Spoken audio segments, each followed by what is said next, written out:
Hi, I am Tavish Cardiff. Welcome back to this week's Pillar Guidance for the Our Raw Material Thought Practice.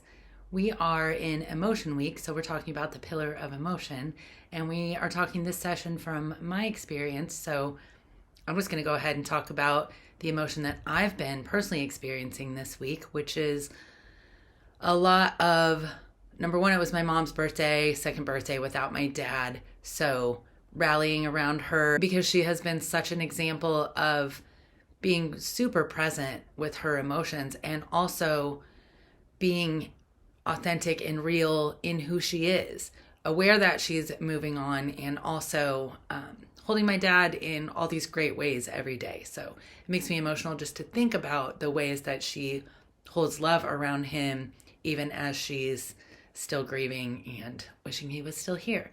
So that has been really nice celebrating her. On the flip side, the fires in California are just, it's so interesting. And I thought I would use this as a good example of how we can dip in and out of emotions that aren't directly affecting us. So for those of us, when we turn on the news or when we think about it or when we get something in our feed that tells us about the fires or just, whatever occurs to you daily, we can move in and out of what's going on in our daily lives and then be present in the moment of what it would feel like to be in that loss and price gouging and all of the things that are going with losing everything that you have, or losing the place that you live, or losing the things that you felt secure within just days ago and now you don't. Our emotions are driven by the conditions around us, and we can't anticipate what they're going to be. We can guess what we're going to feel like, but we can't know. And until we're in a moment, we don't know how it's going to make us feel, and really we don't know how we're going to react to it unless we are in a practice of learning how to not react, which I'm going to say right here, most of us are. That's something that I've been conditioned to do my whole life, specifically in my family. If you were having emotions or you were unreasonable in some way, out of control, you were basically asked to leave the room until you could come back and pull it together and have a logical conversation. And there's some part of me that appreciates that from my life, but also sees that that is a way to have people not address their emotions and not even deal with them at all. So I want to definitely encourage us all to be present with our emotions and to be at a space where we can work through them enough to know what different things mean to us and what our triggers are and what types of things bother us based on traumas that we've been through. And the only way to really do that is to acknowledge and identify some of the feelings that we might have had in our lives if we let ourselves. So our mentors and tormentors create the things that we react emotionally to, and our emotions drive the things that we want and the things that we want to do. So it would stand to reason that the emotional weeks are contained in this ocean. They are constantly doing this back and forth movement, and it is on us to be aware of where they are and to really provide the stability, not to make the ocean quit moving, but to feel comfortable with it moving and to get comfortable even in situations where we feel uncomfortable. I was way into adulthood before I was willing to share the ways that I feel. And now the people around me probably wish that I wouldn't some of the time because I'm so present with things. And I think if you don't know me, if you don't know that I'm constantly just going to share how I feel, you might get concerned or think that I just revealed something very, very deep, when the reality is it just skipped through and hit me that, oh yeah, this is on the vibration or the wavelength of things that bother me.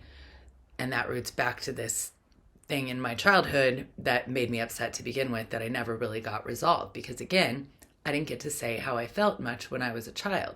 Now I can go back and look at how I felt, evaluate whether I even was justified in feeling that way. And a lot of times, of course we're justified in our feeling, but was the feeling really produced from my actual real environment or the way I felt in my environment? And so many of the times what we feel is produced by how we feel. So a reaction on a reaction on a reaction, and we all walk around that way so often that it's very difficult to determine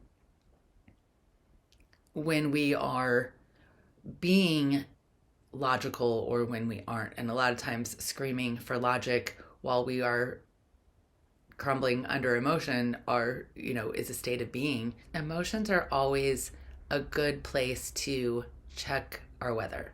And I'm going to share one more thought of mine because I believe that collectively we affect the weather by our emotions. So right now we are in a deep freeze while a whole part of the world is actually on fire, frozen, burning. Those are two completely opposite places that we can be, yet they exist in the same country, in the same space, in the same world. And that's without even going outside of our United States.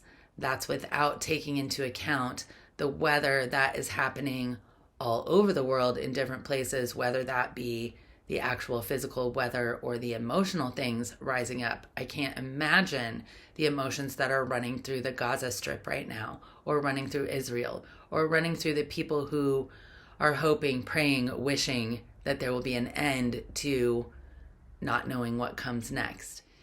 This week's challenge is going to be just identifying emotion, identifying how often you let it flow and how often you do something to stifle it. Just pay attention to feelings, and if you can, name them. We're looking for things outside of happy and sad. We're looking for actual legit emotions that have some balls to them. Really dig into something that you feel. For me, right now, the big feeling is fear, which I don't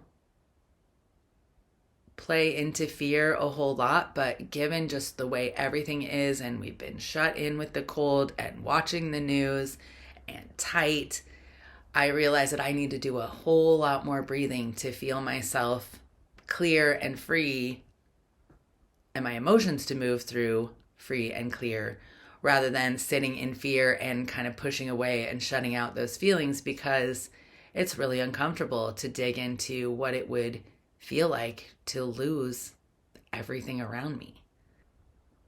Keep feeling, keep emoting, keep breathing for everyone around us, knowing that one day the memory of connection will reach a tipping point. I will see you next week when we talk about listening. Spiritual week, digging into the sky.